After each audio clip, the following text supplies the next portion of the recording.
Hello बच्चों, मैं आपके अपने सर इंजीनियर मुनिंद्र कुमार आपको फिर से फंड ऑफ फिजिक्स में स्वागत करता हूं। तो जैसा कि बच्चों आप जानते हैं कि अभी हम लोग का ऑब्जेक्टिव का चल रहा है। अभी हम लोग यूनिट 4 में चल रहे हैं। पहला वीडियो हो गया, हम लोग दूसरे वीडियो की तरफ आगे बढ़ेंगे यूनिट 4 का, है ना। और यूनिट 4 और यूनिट 5 एक ही में कोशिश करेंगे मिक्स कर दे, उसमें 4-5 वीडियो बनेगा, ठीक है।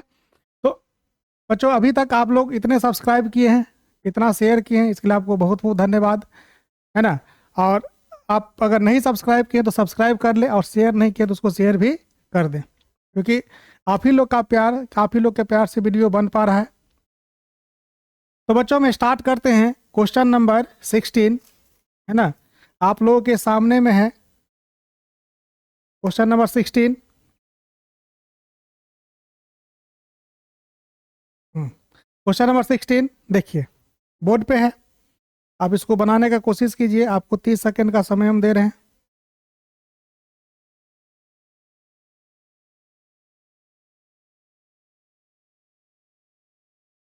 समय आपका स्टार्ट हो चुका है।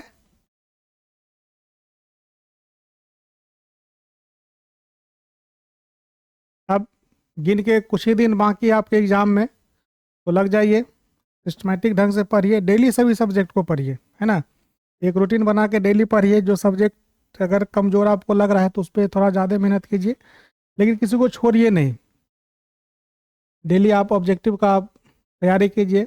अब ऑब्जेक्टिव का समय आ चुका है, धीरे धीरे तैयारी स्टार्ट कर दीजिए ऑब्जेक्टिव का, कि आपको आगे दिक्कत नहीं हो। ठीक है, आपका समय खत्म हो चुका है। तो क्वेश्चन पूछा गया है क्या, which of the following is blocked by a capacitor. निम्नलिखित में से कौन एक संधारित्र द्वारा अवरुद्ध है। मतलब संधारित्र से कौन चीज पास नहीं कर सकता है। संधारित्र काम करना क्या करेगा, जब संधारित्र काम करेगा तो वहां से पास नहीं करेगा। ध्यान रखना है बच्चों, सी से कैपेसिटर, तो कैपेसिटर जो ब्लॉक करता है किसको, डीसी को, और इंडक्टर ब्लॉक करता है किसको, एसी को। यहाँ पे हम लोग को संधारित्र दिया, मतलब कैपेसिटर दिया है, तो कैपेसिटर किसको नहीं जाने देगा, डीसी को नहीं जाने देगा। ये आपको ध्यान रखना है, कैपेसिटर डीसी को क्या करता है, ब्लॉक कर देता है। ये क्वेश्चन आपका लेटेस्ट है, 2024 का क्वेश्चन है। चलिए अगला क्वेश्चन है क्वेश्चन 17, है ना।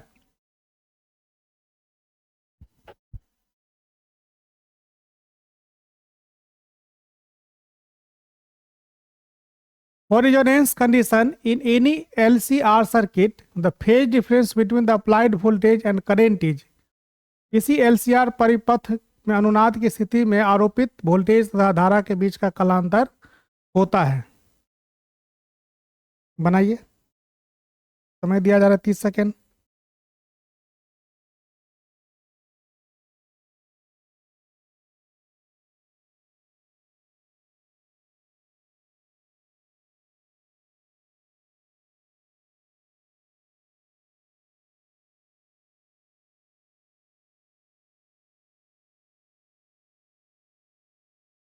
आप लोग पढ़े हुए एसी परिपथ 2023 का क्वेश्चन है, याद कीजिए। चलिए आपका समय पूरा हो चुका है। देखिए रिजोनेंस में होता क्या है, एक बात ध्यान रखना है कि जो हम लोग का फेज डिफरेंस जो आता है ना, या कालांतर इसको हिंदी में कहें, तो कालांतर तब आएगा किसी परिपथ में जब उसमें या तो इंडक्टर होगा या क्या होगा, कैपेसिटर होगा। ये जब तक नहीं होगा तब तक कालांतर नहीं आ सकता है ना। ये इसको होना जरूरी है, ठीक है। या तो इंडक्टर या कैपेसिटर, या दोनों, दोनों भी हो सकता है।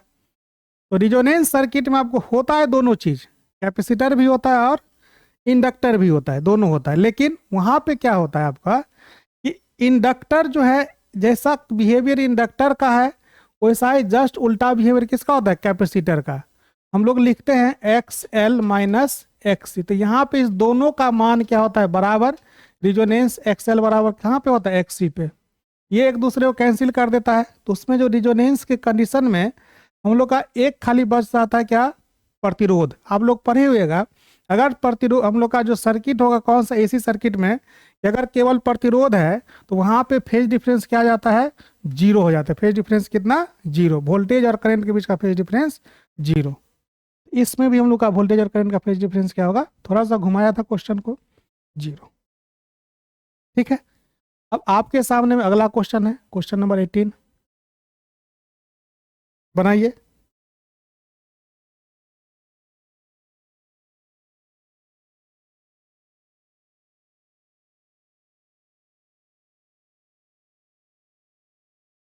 के सामने अब नेक्स्ट क्वेश्चन है, क्वेश्चन नंबर 18। क्या है इस क्वेश्चन में,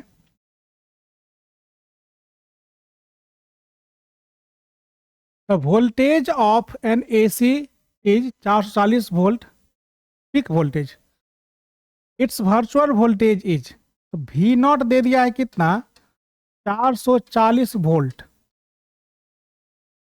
वी नॉट कितना दे दिया है, 440 वोल्ट। ठीक है, वी नॉट कितना है, 440 वोल्ट है।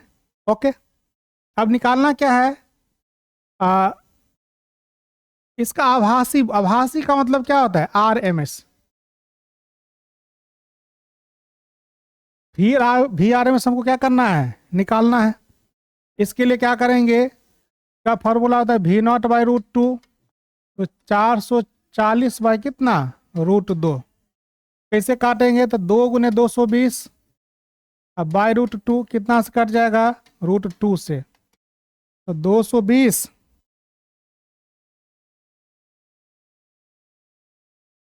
220 और रूट टू वोल्ट। कौन सा है बच्चा पार्टी आपका ऑप्शन, ऑप्शन हो गया कौन सा, सी है। चलिए, जीत लो हर लम्हा बीत जाने से पहले, जीत लो हर लम्हा बीत जाने से पहले, लौट कर यादें आती है वक्त नहीं, है ना। तो वक्त अभी आपका है, आप अभी कुछ भी कर सकते हैं, समय है। इस समय में आप यूटिलाइज कर लीजिए और मेहनत कर लीजिए, बाद में आपको पछताना नहीं पड़े। ठीक है बच्चों, तब आते हैं क्वेश्चन पे। The equation of N alternating current is I बराबर 60 साइन 100 पाई टी, ये दिया गया है equation. The root mean square value of frequency of the current will be, एक प्रत्यावर्ती धारा का समीकरण है ना। तो बोला गया क्या निकालने के लिए, रूट मीन स्क्वायर वैल्यू और फ्रीक्वेंसी, ये छूट गया है। Root mean square value I R M S बराबर 60 बाई, या ऐसे हम लोग फॉर्मूला कर लिखे, ये हो जाता है आई नॉट बाई रूट टू, तो ये आई नॉट है। आई नॉट, आई नॉट कितना हो जाएगा 60, अब बाई रूट टू जैसे अभी किए हैं, 2 × 30, अब बाई रूट टू, कितना से रूट टू से कट गया, तो कितना हो जाएगा 30√2। दो बार क्वेश्चन पूछा गया है।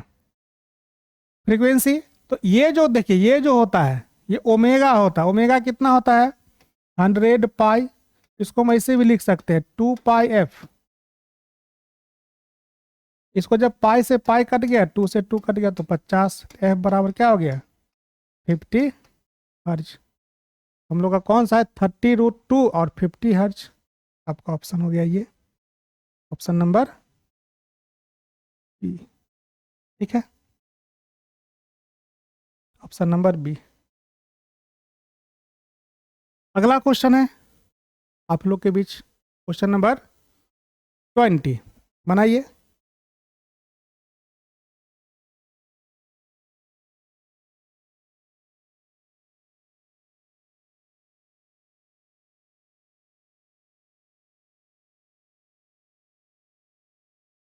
क्वेश्चन नंबर 20, वो 30 सेकेंड का समय दे रहे हैं।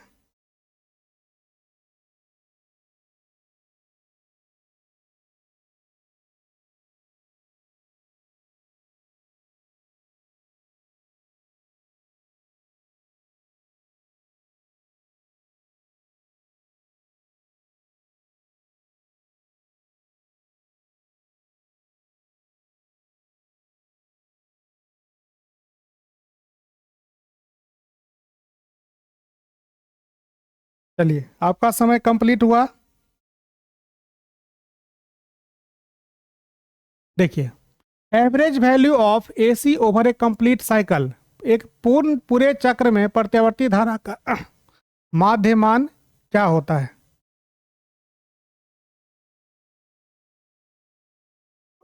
पूरे चक्र में अगर प्रत्यावर्ती धारा का माध्यमान देखा जाए तो जीरो होता है। क्यों जीरो होता है? तो आपको पता है कि प्रत्यावर्ती धारा में ये प्लस और ये क्या है, माइनस है। तो टोटल को अगर जीरो जोड़ेंगे तो टोटल वैल्यू क्या हो जाएगा, जीरो हो जाएगा। तो ये आपका जीरो होगा। आता है क्वेश्चन नंबर 21। देखिए बनाइए।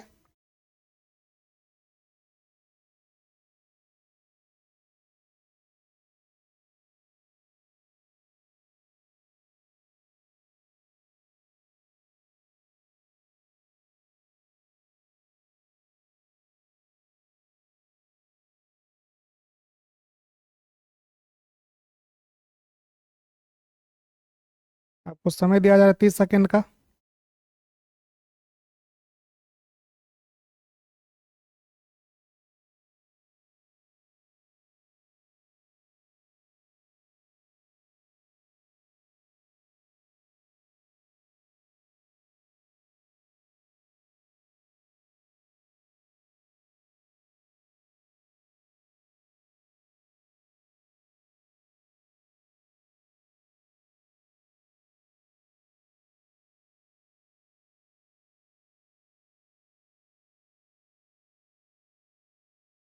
चलिए आ गया है क्वेश्चन है हम लोग के पास। क्या?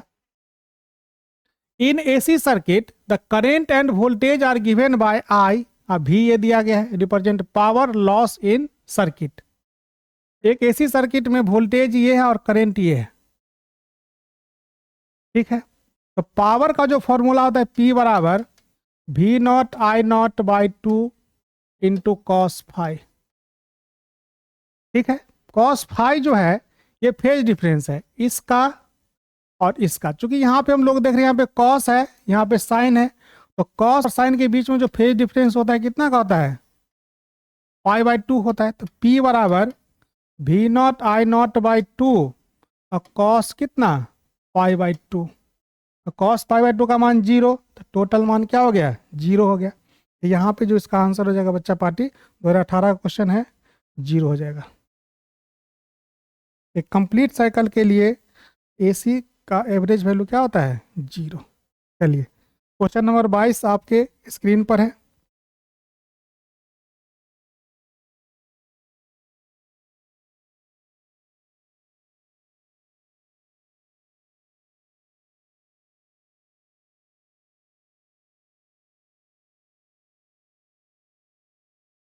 आपको दिया जा रहा है 30 सेकेंड का समय।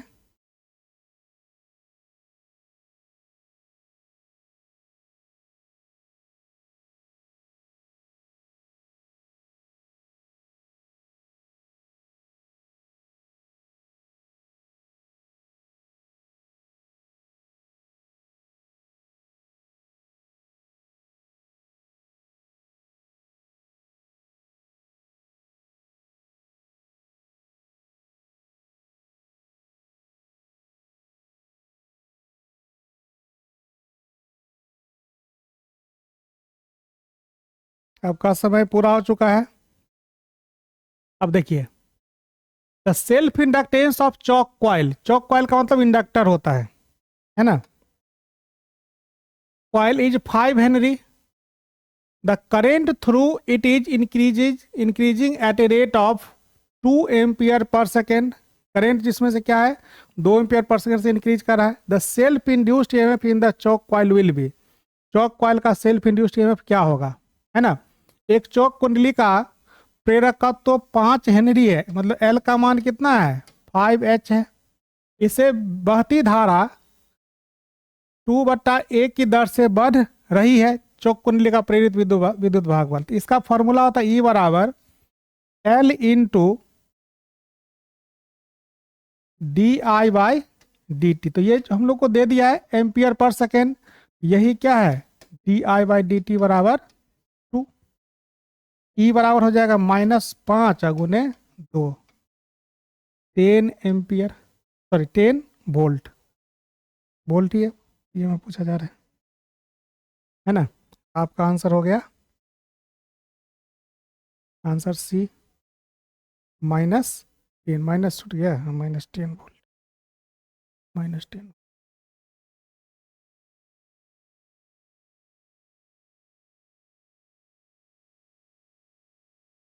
चलिए अगला क्वेश्चन है, क्वेश्चन नंबर 23।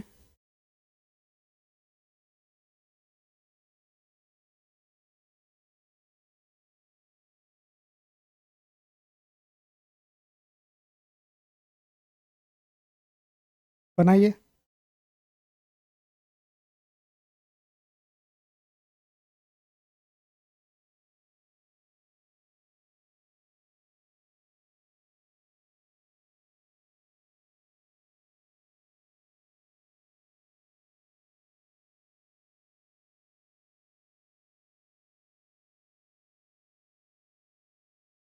कहा गया in step of transformer the value of current in the secondary coil compare to primary coil is. एक ऊंचाई ट्रांसफार्मर के द्वितीय कुंडली में धारा का मान प्राथमिक कुंडली की तुलना में होता है।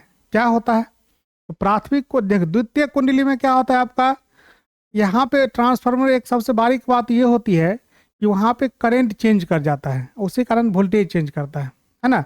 तो जब करें यहाँ से ये जा रहा है तो दूसरे में क्या होगा, कॉइल ज़्यादा होगा, स्टेप ऑफ ट्रांसफार्मर है, कॉइल ज़्यादा होगा, रेसिस्टेंस ज़्यादा होगा, इसका मतलब वहाँ पे करंट का वैल्यू क्या होगा, कम होगा, इसलिए इसको स्टेप ऑफ ट्रांसफार्मर हम लोग का होगा, तक करंट का वैल्यू कम होगा। अगला क्वेश्चन हम लोग का है क्वेश्चन नंबर 24।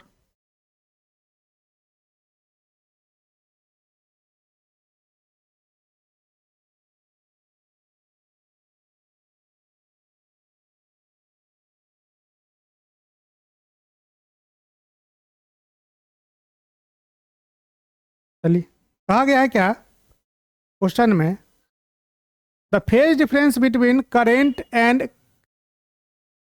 एंड वोल्टेज होगा, वोल्टेज क्या होगा, वोल्टेज इन अल्टरनेटिंग करंट सर्किट केवल धारिता युक्त प्रत्यावर्ती धारा परिपथ में धारा एवं वोल्टता के बीच का कलांतर होगा। कितना होगा, 90 डिग्री होता है ये कलांतर हम लोग का, 90 डिग्री। आप लोग को डायरेक्ट लिखाया भी गया होगा, बताया भी गया होगा, क्योंकि हम लोग का 90 डिग्री, चाहे हम लोग का इंडक्टर हो चाहे क्या हो कैपेसिटर, दोनों में वोल्टेज और करंट के बीच का जो होता है कितना, 90 डिग्री का होता है फेज डिफरेंस। अगला question number 25, current used in electroplating. Electroplating का मतलब कि ऊपर से परत चढ़ाया जाता है, कौन सा करंट का यूज होगा, इसको ध्यान ही रखना है आपको, हम लोग का डीसी करंट का प्रयोग होता है इसमें। अगला इन AC circuit power is dissipated only in AC परिपथ में केवल शक्ति व्यय होता है, इसमें प्रतिरोध में, केवल किस में होगा, प्रतिरोध में, है ना। रेसिस्टेंस केवल पावर लेता है, इंडक्टर और कैपेसिटर पावर नहीं लेता है। अगला क्वेश्चन है, the conversion of electrical energy into heat in a transformer is called. Heat energy का किस में, इलेक्ट्रिकल एनर्जी का हीट में कन्वर्ट होना क्या कहलाएगा, कॉपर लॉस, कॉपर डीके या कॉपर लॉस, ठीक है ना, क्योंकि कॉपर का वायर है इसलिए वहां पे हीट उत्पन्न होता है। दूसरा अगला, the power factor of LR circuit in LR परिपथ का शक्ति गुणांक, ये सब सारा फॉर्मूला हमको ध्यान रखना है। Power factor in LR circuit क्या होगा, omega L by R, option E, नहीं सॉरी हाँ, ये होगा टेन थीटा है, सी होगा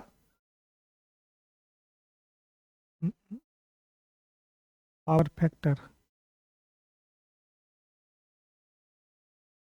पावर फैक्टर इन LR सर्किट।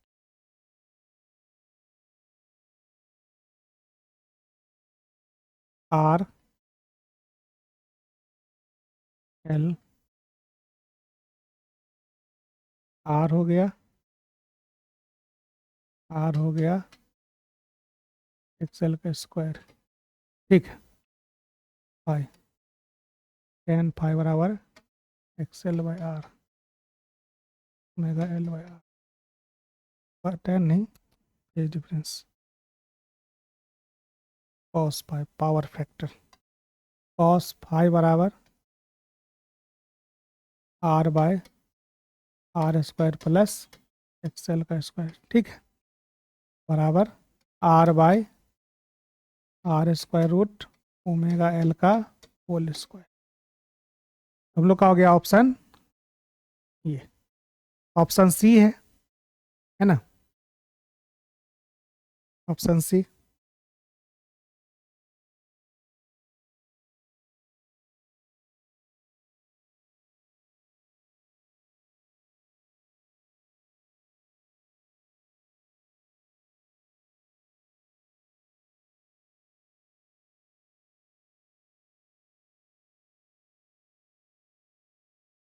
अब नेक्स्ट क्वेश्चन है बच्चों, question number 28, the power factor of LR circuit. LR circuit का जो पावर फैक्टर होता है, ये हम लोग का ऑप्शन सी होगा, R by R square plus omega L का होल स्क्वायर। हम लोग पढ़े भी हैं इसको, आप इसको ग्राफ के थोड़ा द्वारा निकाल सकते हैं। यहाँ पे XL होता है, यहाँ पे R होता है, ये हम लोग का हो गया, ये होता है XL, ये क्या हो गया R, ये हो गया root R square plus XL। यही जो XL होता है इसको हम लोग लिख देते हैं ओमेगा L। तो यहाँ सबको निकालना है कॉस, पावर फैक्टर का मतलब कॉस फाई निकालना। तो कॉस फाई क्या होगा, base by hypotenuse R square plus XL का स्क्वायर, तो R बाय root R square plus omega L का होल स्क्वायर। तो यहाँ से हम लोग निकाल सकते हैं, नहीं तो डायरेक्ट आप याद भी रख सकते हैं इसको। Question number 28, question number 29, unit of reactance is, प्रतिबाधा का मात्रक होता है क्या, ओम।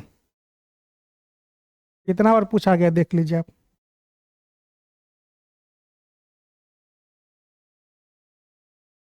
Last question, Henrys unit of किसका है, रेसिस्टेंस, रिएक्टेंस, प्रतिघात, प्रेरकत्व, प्रतिरोध, इनमें से कोई नहीं। तो ये जो यूनिट होता है किसका बच्चा, इंडक्टेंस का। ये बच्चों हम लोग का कंप्लीट हो गया सेकेंड वीडियो, और यूनिट 4 का सेकेंड वीडियो, यूनिट 4 अभी प्रोग्रेस में है ना। इसमें 4 या 5 वीडियो आएगा, अभी कंफर्म नहीं है, लेकिन 4-5 वीडियो आएगा इसमें। तो 2 वीडियो आप लोग का कंप्लीट हो चुका है, और आप लोग इतना जो प्यार जता रहे हैं, इसीलिए आपको हृदय की गहराइयों से बहुत बहुत धन्यवाद। और आप शेयर भी कर रहे हैं, और बच्चे सब्सक्राइब भी कर रहे हैं, है ना। धीरे धीरे हम लोग का ये परिवार बढ़ते जा रहा है, और बहुत जल्द ही हम लोग 1000 को क्रॉस करेंगे, है ना। इसलिए आप लोग का बहुत बहुत धन्यवाद। आप लोग बहुत ही इसके लिए सहयोग कर रहे हैं, है ना। आप लोग समय दे रहे हैं, और साथ साथ आपको भी फायदा हो रहा है कि एग्ज़ाम नज़दीक है, और ऐसा कंटेंट मुझे नहीं लगता है कि यूट्यूब पर अवेलेबल है जो हम दे रहे हैं।